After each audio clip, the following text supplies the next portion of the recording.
Childhood in Mithila. I was born in the ancient kingdom of Videha, also known as Mithila, into a poor Brahmin priestly caste family.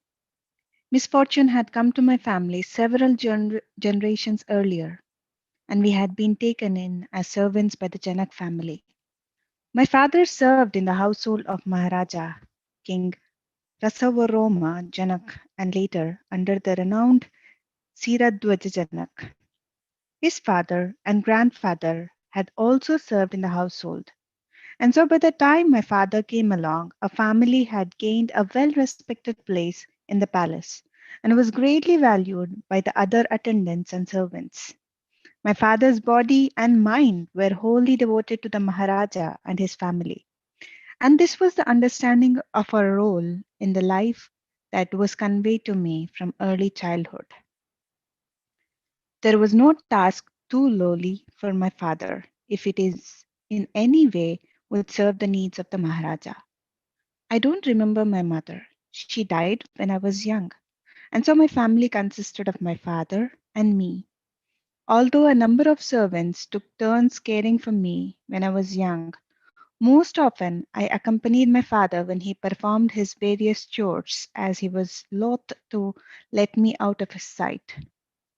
When I was a child, the responsibility for the kingdom's governance passed from father to son. When Siradwajajanak became the ruler, he was revered by all the people, even beyond the normal feelings of devotion and obedience to Maharaja. It is an understatement to say that my father had the highest regard for the new Maharaja. For those of us in the household, Janak Baba, a father, as we call him, was more like a father to all of us, young and old alike. Even at his young age, in the kingdom, he was considered not only the Maharaja but a rishi, a great sage. Few Maharajas could match his stature. My father was not alone in believing this. I was told by my father from an early age that the Maharaja did not distinguish between people's stations in life because he saw the interior of a person, not the outer form. He saw into a person's heart. This was a well known fact, and it was a quality that elevated him in the people's minds even more. There was a mutual love relationship between the Maharaja and the people, and thus the kingdom enjoyed an unusual sense of harmony and peace. Opposition to him was unheard of, and there was no questioning his deeds, which were always for the good of the people. The palace where I grew up and served was beautiful, but had little display of excessive wealth or grandeur. Simplicity and beauty existed side by side. The palace was decorated with the artistry of the people, painted vases and other pottery, murals, and finely woven clothes. The Maharani, Queen Sunaina, had a keen sense of beauty, and she helped to create a refined and elevated atmosphere, not only in the palace, but also in all of Mithila. The Maharaja and Maharani had no children. It was said that this was because of the aesthetic nature of Janak Baba. Much of his time was spent visiting the rishis and sages or hosting them at the palace or in a meditative seclusion. They came from far and wide to visit the one they called the Rishi Maharaja, and the blessings these visits brought created much activity and joy in the kingdom. All of the people benefited from the wisdom of the Maharaja as he would help solve the problem of any person, and thus he became our nearest and dearest Baba. It was a happy environment for most people, except my father, who had a dour and brooding temperament despite the blessing he received from being near to the Maharaja. To say my father was strict would be too mild a description. A perfectionist when it came to performing his duties for the Maharaja. He often would redo the tasks of the other servants and attendants because he said those tasks could be done better. But he always did so humbly, too humbly, I often thought. One can always do better was a refrain I often heard him repeat, and I would silently protest. Is it always possible to do better? My father never failed to remind me that our family survived the many misfortunes that had visited us through the kindness of the Janak family. We owe our lives to them, he repeatedly told me. Without their kindness, I don't know what would have happened to us. As I grew older, I began to inquire of my father what those misfortunes were and why they had come to us. But he never answered. He only gazed out into the space with a blank stare and shook his head. Once he replied, "It is not for you to know." And so I left at that, not satisfied, but too timid to press him. I didn't accept that he would never let me go far from him, that I could never accompany the other children on the rare occasion of an outing to the forest. This brought me many tears and much protest, but he was adamant. Worst of all, I could never go down to the river, as bathing in the river was off limits to me. I seemed to be the only one who had this restriction. But my father was insistent, and no amount of pleading could move him. During the day, up until the age of about 8 or 9, when I received my own chores to perform, I would accompany my father as he oversaw the various activities needed to keep the household functioning smoothly. In the evening, before my father retired, he would seek the blessing of Janak Baba. Sometimes I would be allowed to tag along, standing shyly by the doorway as my father rested his forehead on the feet of the great sage. I remember gazing at the two of them, the stately figure of Janak Baba, with his tall frame, his dark hair pulled back, and a flowing beard spotted with grey even at a young age. He seemed to bear an elder's wisdom from young adulthood. His figure was slender, as he did not take in much food. The features of his face were finely chiseled, with a straight nose and full lips that were overshadowed by his beard. His face was kindly and calm. My father had a very different appearance. Although he was also tall, he always stooped with bent shoulders so as to appear of shorter stature than his Maharaja. He was exceptionally thin, as he ate even less than Janak Baba, and his face always wore a stern expression, which only softened when in the presence of his Maharaja. When I had the occasion to accompany my father on this night-time ritual, I would always hear the Maharaja say in a gentle voice, "Rest well, Dushyanta. May you have a peaceful sleep." No matter the hour, my My father would perform this ritual as he knew that the Maharaja slept little and would receive him. My father would be unable to sleep without this blessing. Once I asked him why, and he replied that if he died in the night, he wanted to make sure he had received Janak Baba's blessing. This response brought me no comfort. What would become of me if my father died in the night? Sometimes Janak Baba would leave the palace for weeks on end, visiting one of the sages in the kingdom or retreating into solitude for his own meditations. My father would be anxious at those times, and often he would sit up through the night waiting for Janak Baba's return, as if his life depended on his arrival. I mistook my father's sternness for lack of caring, and so the seed of feeling unloved began to germinate in me. As I grew older, the timidity that I felt in his presence as a child transformed into resentment. Perhaps it was the lack of any motherly qualities in his nature, or perhaps it was the absorption in his work of service. But he seemed to take no notice of the emotional peaks and valleys that accompany a child's development. My feelings seemed inconsequential, and so I learned to keep them to myself. The first explosion between my father and me happened when I was about 12 years old. One of the servants had come to borrow something from my father. Aditi was a kindly middle aged servant who had a liking for me. More than the other servants, she expressed an almost motherly affection for me as a child. When she would perceive an expression of loneliness on my face, she would press me against her well padded chest and whisper words of encouragement. When she came this day and saw me tidying up the room that I shared with my father, she mentioned to him casually that I would someday make a good wife. He replied sharply, Meenakshi will never marry. She appeared shocked by his tone, but didn't want to question him, and so quietly left the room. Pitaji, Papa, I exclaimed, why did you say that? Because it is true, he replied in a stern and determined voice.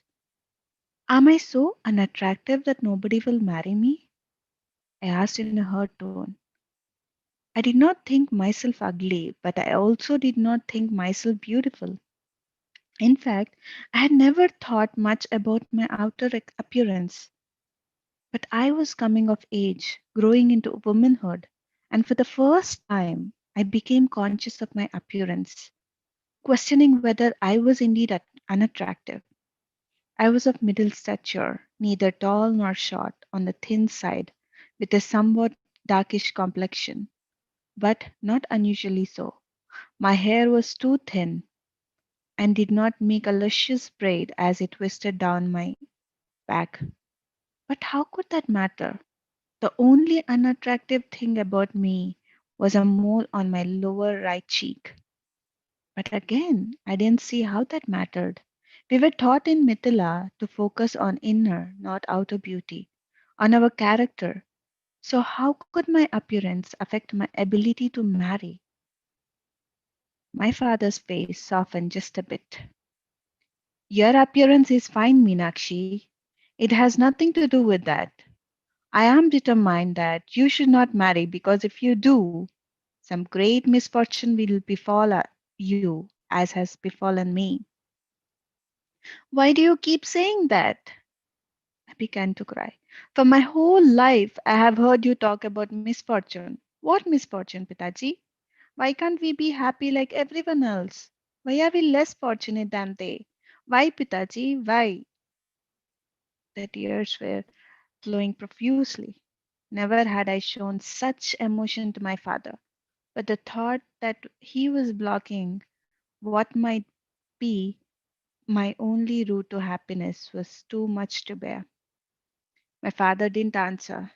He stared straight ahead into the air. Finally, he said, there are things we cannot change, child. Neither you nor I can change what has been done in the past. Even Janak Baba cannot change it. But he has taught me patience and sacrifice and forbearance. This is what I wish for you. You must learn to accept what has been given to you in life. If you perform your duties diligently, you will find contentment, as I have. His words did not satisfy me, and my tears increased. Rather than taking me in his arms and soothing me, my father replied, you must accept what I have told you and not think of marrying in this life. It is for your own good to spare you much misfortune. With those words, he left the room, and I sank into despair. After that, great distance crept between us, and fewer words were spoken. Despite my own troubles with my father, I could see that he was a model servant, respected by the others in the household. And I did try to follow his behavior, speaking modestly and respectfully to all, no matter their position in the household, never contradicting, never placing demands, putting my own needs, desires, and feelings aside for the good of the household. It was a difficult but valuable training. Whenever my father saw me seeking something for myself or expressing dissatisfaction, one look from him would squash whatever was arising in my mind or heart. Gratitude was a quality much valued in the household, and this was said by Janak Baba and his wife Sunainama. They never failed to express gratitude to their servants and attendants and did their best to make life easier for us. It was our understanding that each person fulfilled an essential function in the household that was as important as they as any other role.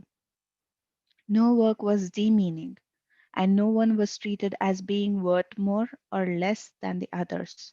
But as a young girl, I did not fully understand this concept and had a feeling that my father, after his long and hard service, was more deserving than the others.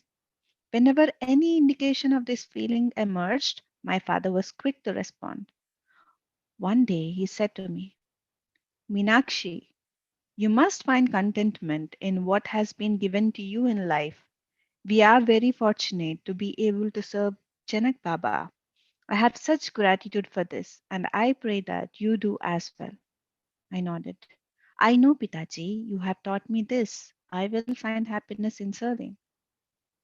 I do not speak of happiness, Meenakshi, only contentment. It is contentment that I wish for you. Again, I nodded.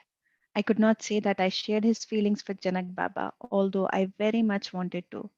Janak Baba was too distant a figure for me. I had great respect and reverence for him, but felt very shy in his presence, and so never came in close proximity, never looked directly at him, never spoke to him. When I observed him from a distance, I could sense the joy that bubbled out of him, and I could see the love that everyone held for him. His smile, his laugh lit up the whole palace. Why could Pitaji not have this joy? Why couldn't I? As I grew older, I began to appreciate the respect the other servants showed my father and to feel a bit of pride in my father's honored position in the household. He supervised the other servants and made sure the household functioned smoothly with no chore left undone. If any servants took sick or for some reason could not perform their functions, my father would immediately take over. No task was too menial or lowly for him. This bothered me as I thought he often took on chores that were beneath his station, but for the most part I kept quiet. One day, when I was about 15, I came upon my father scrubbing the floor of the entry to the palace. Despite his age, he was on his hands and knees, oblivious to all else. His health was not the best. I could hear his heavy breathing and grew alarmed.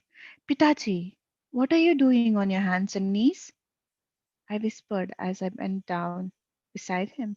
This is not right. He turned his gaze to me and didn't respond. When I questioned him again in a more urgent tone, he ordered me to go to our room and wait for him there. I hurried back to the small room we inhabited behind the palace, my chest heaving, disturbed by his tone, knowing I had stirred his displeasure.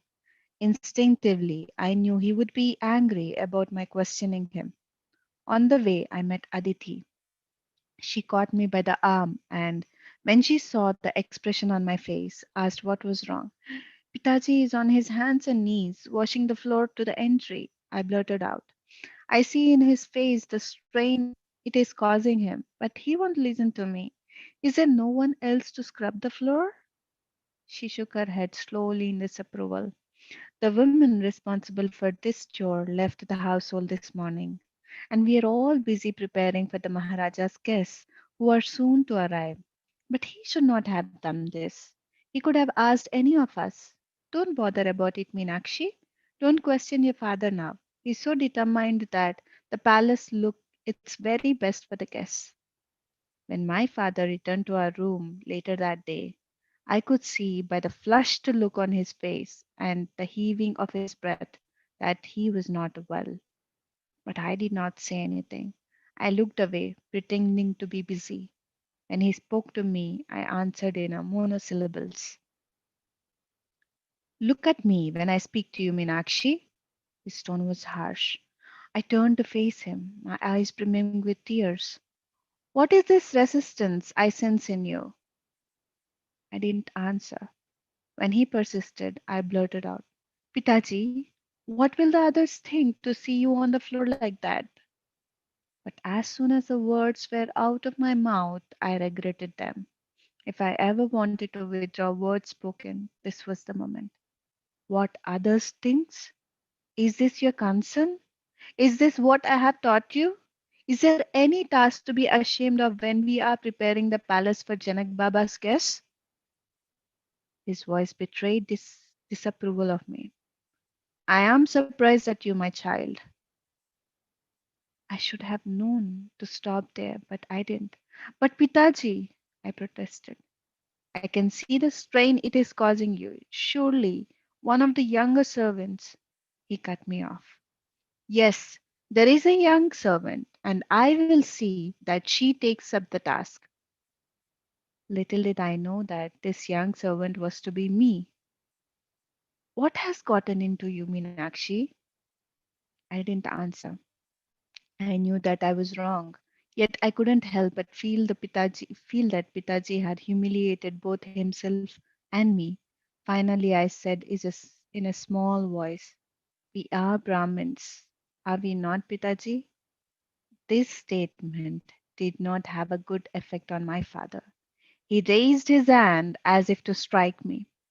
I looked up at him in fear. He had never done that before. Then he paused and lowered his hand, regaining his self control. I could not bear to see the look of pain on his face, so I burst into tears and ran from the room. For the rest of the day, I sat outside, hidden behind a leafy tree. As dark was approaching, I saw him come to me. Instead of scolding, as I assumed he would, he lowered himself quietly beside me and spoke in a gentle voice. I want you to understand something, Meenakshi. Look at our Maharaja, who is our model in every detail of life. Have you not heard how he goes from village to village helping the people plow their fields? Do you realize what hard work it is to use one of those new plows? I would not have the strength to do this, yet he does it again and again. He does not stand and instruct them, he teaches by doing. I have seen him sweat and toil in the fields, showing the farmers how to turn the soil. Is that a task fit for a Maharaja? In this way, he is teaching us there is no task too humble. There is no greater or lesser among us. Our Maharaja does not see himself to be any different from the poorest in the kingdom. I have heard him say this many times. It is only that his duties are different, and our duty is to do whatever is required in this household to ease his burden and the burden of the others here, so that he can govern and guide us free of cares. If that means performing what you call the lowest of tasks, I'm happy to do it. And I hope so. You also will be. This is the path of contentment. This is the path to contentment.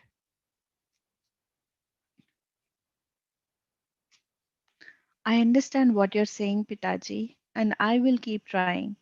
I'm sorry that I'm not a model servant, but I will keep trying, I promise you. I looked at him sadly, glad that he was no longer angry with me, but frustrated with myself that I couldn't be as he was. I cannot change your attitude. I can only point you in the right direction, my child. You yourself are the only one who can change the way you feel, and I pray for your well being that you will be able to do so. My heart was heavy the whole of the day and the next, despite the festivities that accompanied the arrival of the Maharaja's guests. But it grew heavier a few days later when the guests had gone, and my father came to tell me that the servant responsible for scrubbing the floors and other laborious tasks was too ill to return. He looked at me hopefully as if he wanted me to offer to take up the task, but I refrained from saying anything. Then the words came out of his mouth. Meenakshi, I am asking you to take up the task that this servant had been assigned. I looked at him in shock, but nodded my assent. Was he punishing me? Was my questioning of him such an egregious act? Was he trying to humiliate me? For weeks, my tears mingled with the water that I splashed on the floors. My father would come to inspect my work and would inevitably find fault with it and make me repeat the whole process. The other servants looked upon me with sympathy, which made me feel even worse. I couldn't forgive him for delegating it to me the lowest of responsibilities. After a few months, Aditi came to my defense, but to no avail. When she learns there is no distinction between any of the tasks, we will reassign her, Pitaji replied. But her body is not strong, and I'm afraid that this will damage her health, she insisted. He shook his head. It is not to punish her, Aditi, but to help her learn. It is for her own good. She must not be so concerned with appearances.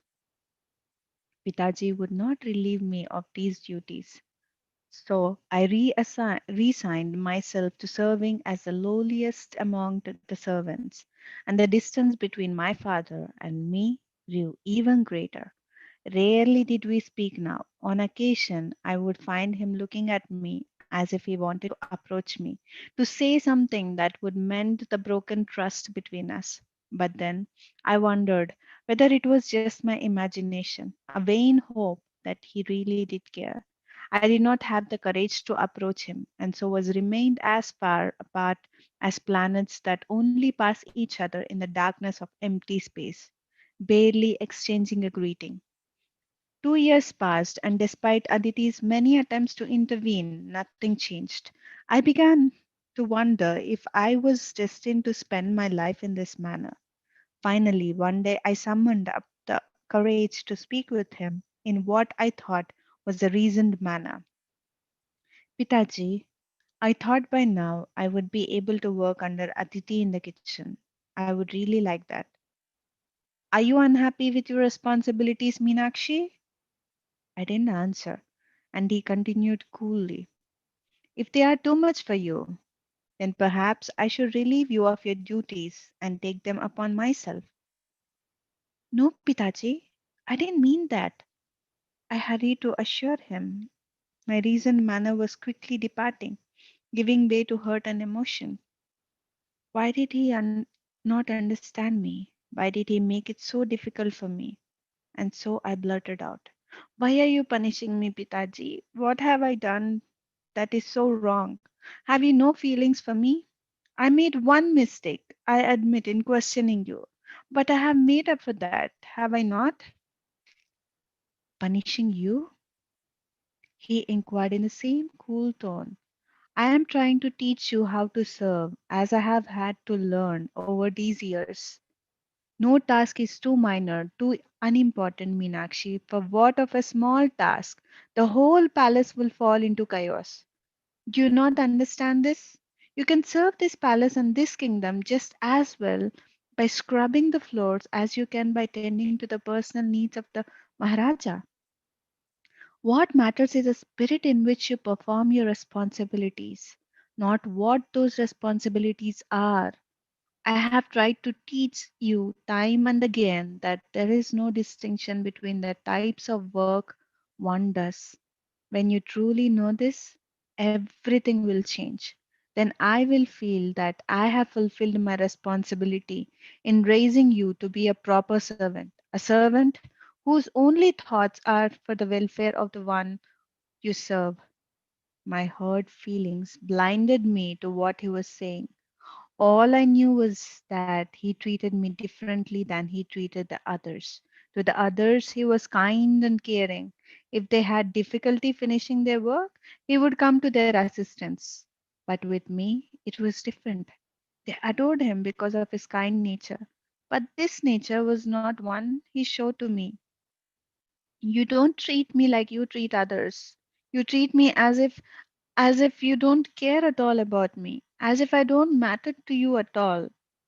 And it has been this way, I cried as I ran from the room. Meenakshi, he called after me. I knew that I had hurt him, but I couldn't contain myself. I couldn't stop the words from gushing from my mouth. To speak rudely to one's elders, let alone one's father, was a serious offense. But I could not contain the feelings that were long held back. Come back, he continued to call after me, but I didn't turn around. I hid myself in the forest that day, relinquishing all of my tasks. Let him punish me, I thought. I don't care anymore. In my mind, I repeated again and again the conversation between us, convincing myself that I was right, that he didn't care for me. that I was a burden on him for which he would never forgive me. I must have fallen asleep in the forest. I awoke many hours later to the sound of my name being called by a woman's voice. I thought surely Pitaji must have sent Aditi to fetch me, but I wouldn't let her find me. I had intended to stay in the forest through the night as I didn't want to see my father so soon. Perhaps I wanted to frighten him, for him to think that something had happened to me, to see if he had any feelings, any love at all for me. I rose to penetrate further into the woods, but Aditi caught sight of me and came running. When I saw the expression on her face, I stopped. Something was wrong. Finally, she caught up with me. Meenakshi, we have been looking for you all day. Something terrible has happened. You must come quickly.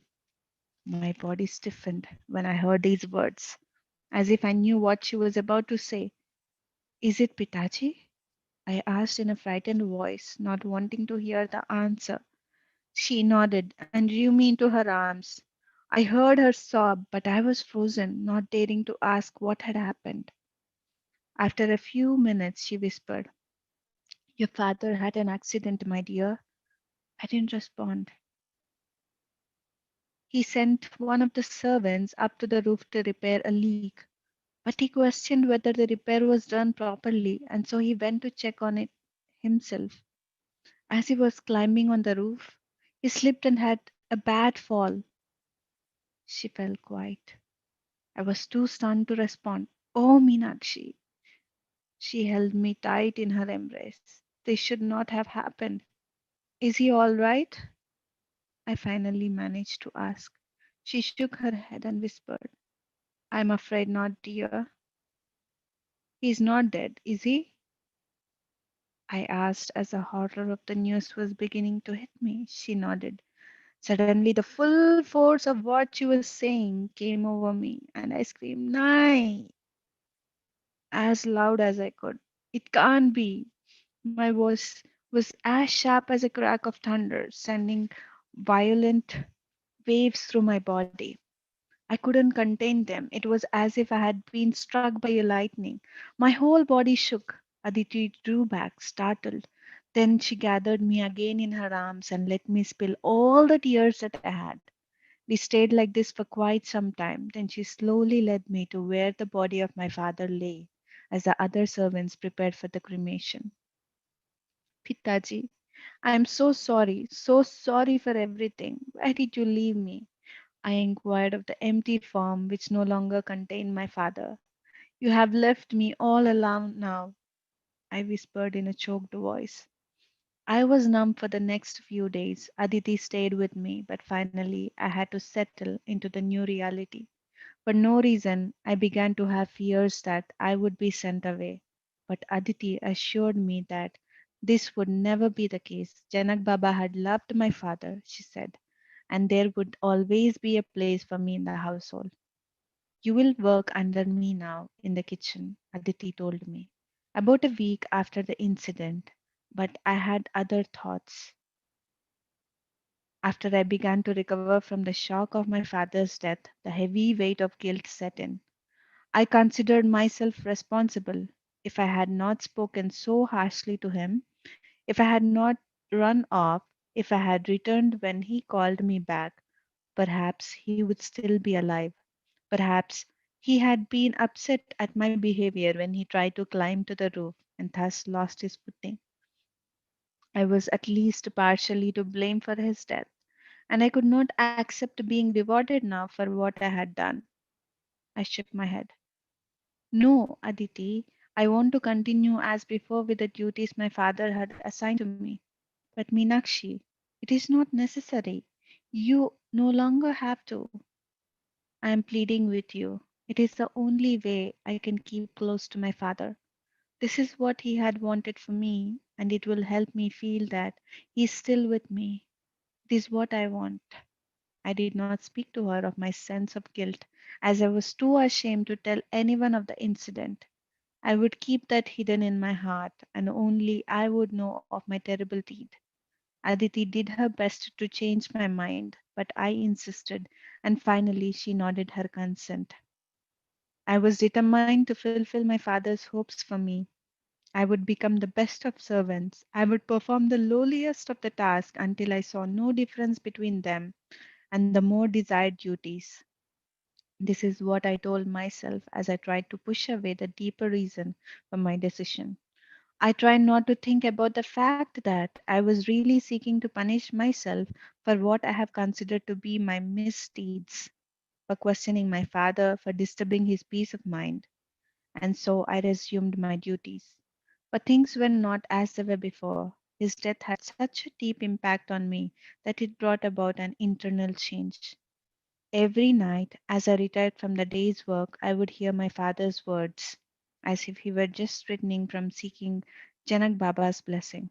For the first time now, I recognized the deep peace that he would bring as he returned from the Maharaja's room. I no longer felt the distance, the sense of rejection. I felt that I too benefited from that blessing. One day, I asked Aditi whether the Maharaja had seen my father before he died. Had he given him the blessing as he lay there dying? I knew what that would have meant to my father. With Janak Baba's blessings, he would have left this world in peace, regardless of any dispute with me. Yes, my dear, she assured me. The blessing was there. He was very saddened by the news of this accident and came immediately to see your father before he passed. We left them alone, and so I don't know what was said, but I have no doubt that he had asked the Maharaja to ensure your future. She was silent for a few minutes and then added, even though he was harsh on you, Meenakshi, your father had great love for you. Never doubt that. I doubted it for many years. I replied with tears in my eyes. It took his death to convince me otherwise. Your father's thoughts were always for your future, for your well being, that you be taken care of and spared the worst of the misfortune. She didn't finish the sentence, and I didn't press her. My father always told me he would give his life for Janak Baba, and he did, Aditi. He did give his life for him. I know he was content to die while serving, while fulfilling a task he thought important. It is what he wanted, only to serve his Janak Baba, our Janak Baba. I said quietly, and then added, it was what he wanted for me as well, Aditi. I am trying to have that attitude, the feeling that my father had. I confessed. Don't blame yourself, Meenakshi. Be patient. It will come to you as you grow older. We all strive for that, but your father had perfected it. He truly had no thought of himself. It was as if he were an extension, a limb of the Maharaja with no separate identity. You are right, I murmured. He had no separate identity. I used to begrudge him that, Aditi, but I didn't understand him. I argued with him, but what I would give now to have him back, I said mournfully. You have to follow your own path, my dear. Your father's way may not be your way. Are you ready now to help me in the kitchen? I shook my head. I will find peace in performing the duties my father had given me.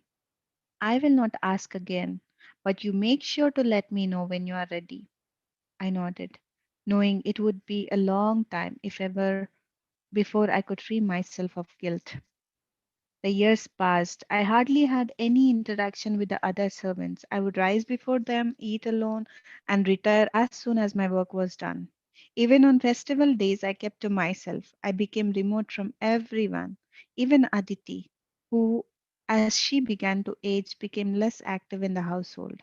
When she tried to check in on me, I would feign a smile and tell her how close I felt to my father now, that I was fulfilling his wishes for me.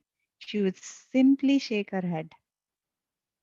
Often, when I grew tired and felt worn down by the manual labor, I would repeat to myself my father's words, there is no lower or higher work. It is the attitude with which one performs one's duties, not the duties themselves, that matter. I must perfect the work my father had given me. I told myself again and again, when I have perfected it, well, I will see what happens then. Indeed, The whole focus of my life had become the perfection of my work, no matter it was. But I didn't feel the contentment I saw in my father's face after a day's work. My father was focused on the work, not on the one I was serving. In fact, I could not say who I was serving or what. I was simply trying to appease my guilt over my father's death. A certain numbness came over me, and I came to recognize that I was performing my duties in a perfunctory manner. It was the best I could do, and I fully expected to spend the rest of my life in this way. However, one morning when I woke up, something had shifted in me. I awoke with a sense of lightheartedness that I had not known before. I had risen before the others, as was my custom, and went to start the day's work. As I knelt to begin washing the floors, I suddenly stopped and began to chuckle to myself. I realized that I didn't mind these duties at all. I realized that I could be assigned any task and it wouldn't make a difference to me. Scrubbing the floors or selecting the clothes for Sunainama, it didn't matter. At that moment, I caught a glimpse, just a glimpse of how my father thought, of his bearing, of his dignity.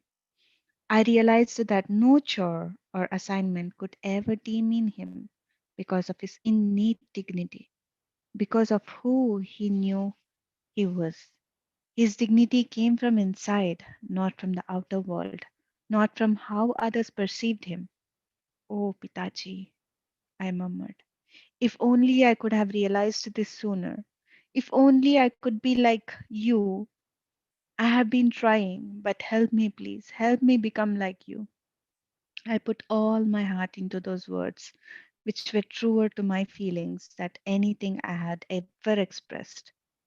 Not long after that, early one morning after I had finished washing one of the hallways, I saw some of the women servants going down to the river to bathe.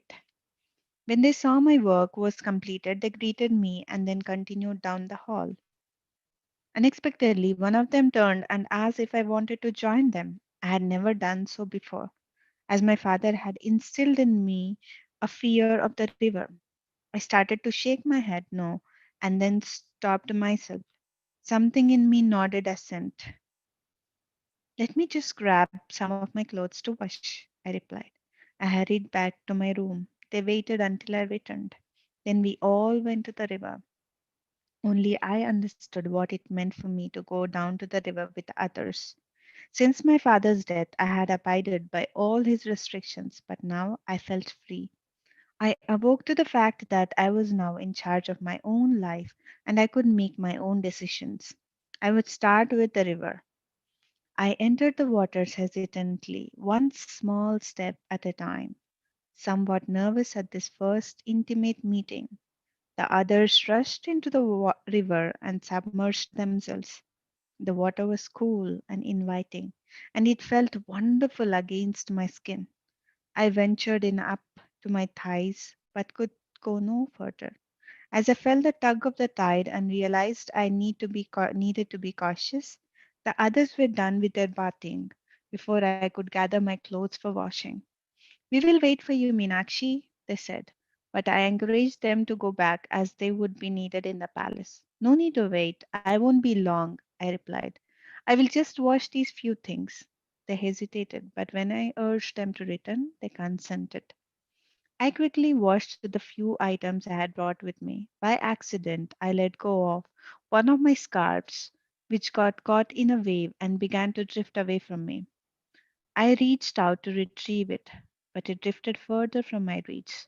I entered deeper and then deeper into the river until I was out way beyond my comfort level. The scarf still escaped my grasp. I didn't understand the power of the river. I realized I had to give up the attempt to retrieve the cloth and try to regain my footing and make my way back to the shore.